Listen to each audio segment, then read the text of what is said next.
আমি একজন ১৮ বছরের নারীর অর্থ কি? আমার নাম শোভা। আমি নাচতে অনেক পারদর্শী ছিলাম। আমি একজন মুসলিম পরিবারের মেয়ে হয়েও নৃত্যশিল্পে অনেক বেশি পারদর্শী ছিলাম।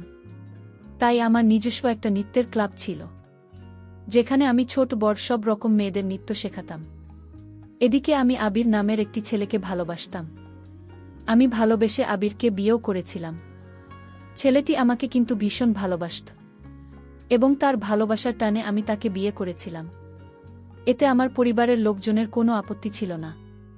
তারপর বিয়ের পরে যখন আমি আবির সঙ্গে শ্বশুর বাড়িতে এলাম, তখন আমার স্বামী বাসর রাতে আমাকে অনেক ভালোবাসে, ফলের রস খেতে দিয়েছিল, এবং সে নিজেও এক গ্লাস শরবত খেয়েছিল। তারপর ওই শরবত খাওয়ার পরে আমার যখন জ্ঞান ফিরে আসে, তখন চোখ খুলতে আমি যা দেখলাম তাতে আমি মরে যাওয়ার অবস্থা হয়েছিল।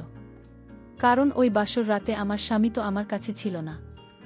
৪ জন পর পুরুষ আমার রুমে দেখতে পেলাম, এবং আজও বৃষ্টিতে আমাকে দেখছিল।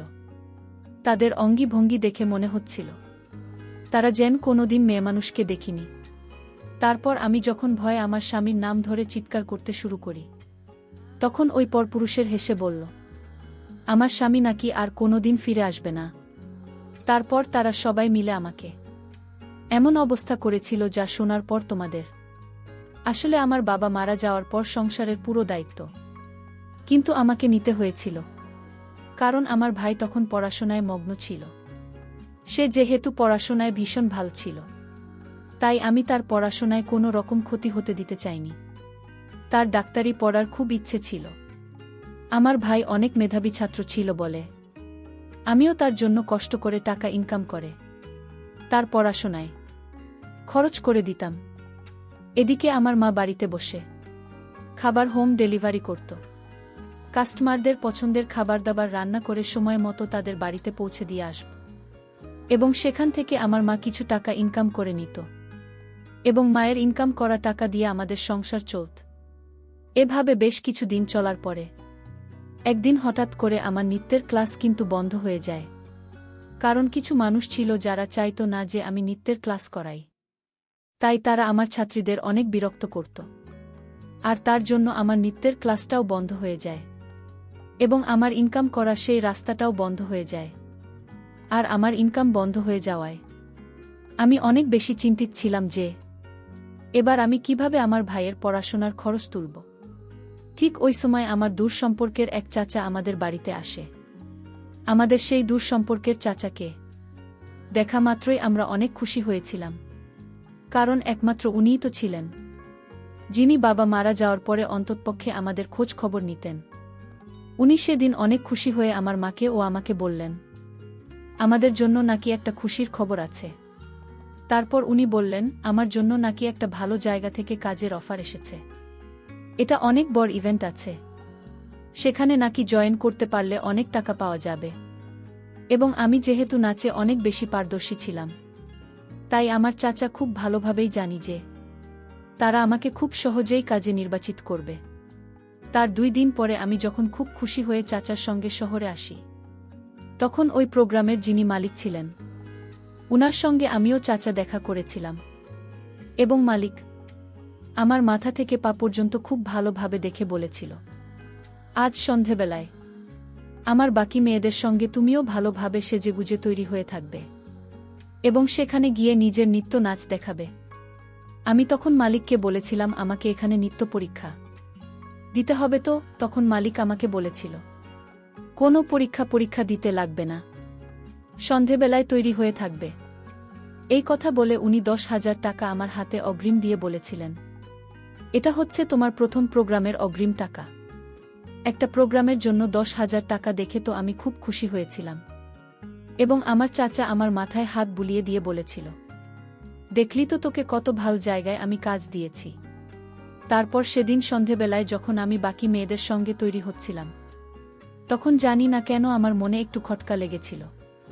কারণ বাকি যে মেয়েরা ছিল তারা আমাকে দেখে বলেছিল, আরে শোভা, চিন্তা করিস না, শুধুমাত্র একদিন গেলে এই ছবি সহজ হয়ে যাবে, তাই চিন্তার কোনো কারণ নেই। সেদিন যেহেতু আমার প্রথম প্রোগ্রাম ছিল, তাই আমি একটু ভয়ে ছিলাম, কিন্তু আমার সঙ্গে বাকি যে 3টি মেয়ে ছিল তারা আমার মনের সাহস দিয়েছিল। কারণ আমি আগে বাচ্চাদের একটা রুমে নাচ শেখাতাম। কিন্তু আমি কখনো কোনো অনুষ্ঠানে গিয়ে নিজে নাচ করিনি। তারপর আমরা যখন 4 জনেই তৈরি হয়ে গেছিলাম, তখন আমাদের দেহের কি, আমাদেরকে দেখে বলো তোমরা তাড়াতাড়ি নিচে চলে এসো। গাড়ি চলে এসেছে। ওই দেহরক্ষীর নাম ছিল আবির। তারপর আমাদের দেহের কি মানে আবির আমাদেরকে সেখানে নিয়ে গিয়েছিল যেখানে আমাদের হওয়ার কথা ছিল। আবিরের কাজ ছিল মেয়েদেরকে সঙ্গে করে নিয়ে যাওয়া, আবার মেয়েদেরকে সঙ্গে করে বাড়িতে নিয়ে আসা। কিন্তু যেখানে আমাদেরকে নিয়ে যাওয়া হয়েছিল সেখানে গিয়ে দেখি কোনো স্টেজ বা মণ্ডপ ছিল না।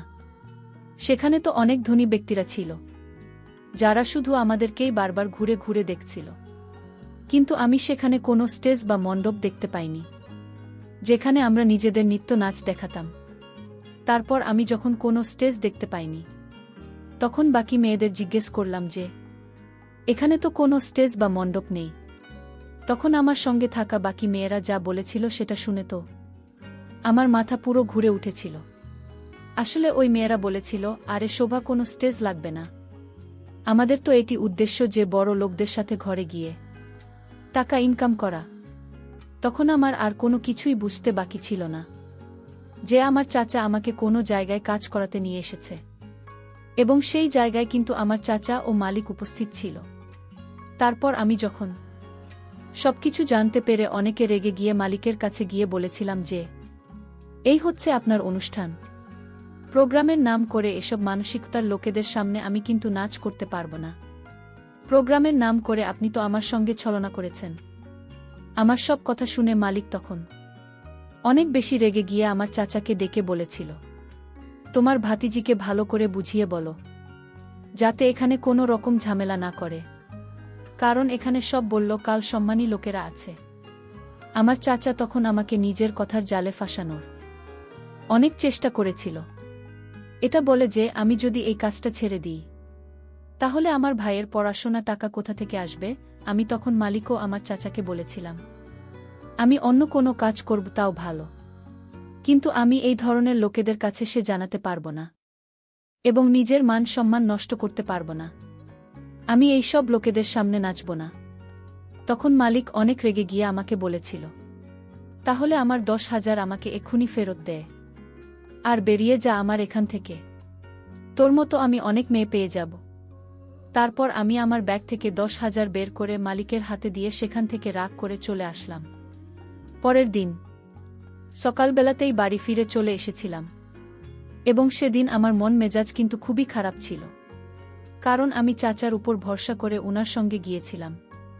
কিন্তু উনি তো আমাকে অন্য উদ্দেশ্য নিযুক্ত করেছিলেন যে মান সম্মান বলে কিন্তু কিছুই থাকে না, কারণ ওই ধরনের উদ্দেশ্য যে কোনো সময় যে কোনো মুহূর্তে কিন্তু যে কোনো লোক মেয়েদের অন্য কিছু করে বসতে পারে এবং এতে আমরা কিছু বলতে পারব না।